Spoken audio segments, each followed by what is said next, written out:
കൊച്ചു ത്രേസ്യ പുണ്യവതി നിന്നിൽ റോസാപുഷ്പം പോലെ ഹൃദയം.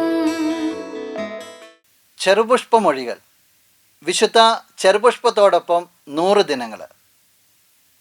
രണ്ടാമത്തെ ഈ ദിനത്തിൽ നമ്മൾ ശ്രവിക്കുന്ന ചെറുപുഷ്പമൊഴി, വരപ്രസാദത്തിൽ സ്ഥിതി ചെയ്യുന്ന ഒരാത്മാവിന് പിശാചുക്കളെ ഭയപ്പെടേണ്ട യാതൊരു ആവശ്യവുമില്ല.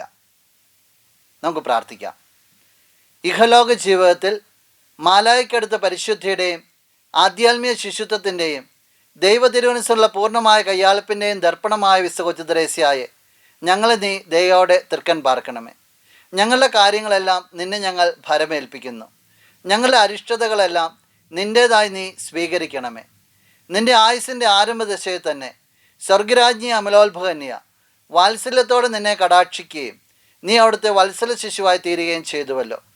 ആ മാതാവിൻ്റെ ശക്തിയേറിയ മാധ്യസ്ഥം മൂലം ഞങ്ങൾക്ക് ആവശ്യമുള്ള എല്ലാ നന്മകളും, പ്രത്യേകിച്ച് നമ്മുടെ എല്ലാ നിയോഗങ്ങളെയും ഈ നിമിഷം നമുക്ക് ചേർത്ത് വയ്ക്കാം. ഈ അനുഗ്രഹങ്ങളും ഒരു നല്ല മരണവും സിദ്ധിക്കുന്നതിന് നിരന്തരം ഞങ്ങൾക്ക് വേണ്ടി പ്രാർത്ഥിക്കണമേ. ആമേൻ.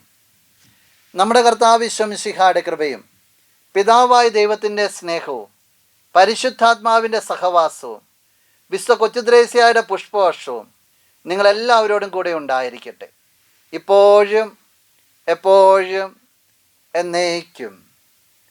ആമേൻ. കൊച്ചു ത്രേസ്യ പുണ്യവതി നിന്നിൽ റോസാപുഷ്പം പോലെ ഹൃദയം.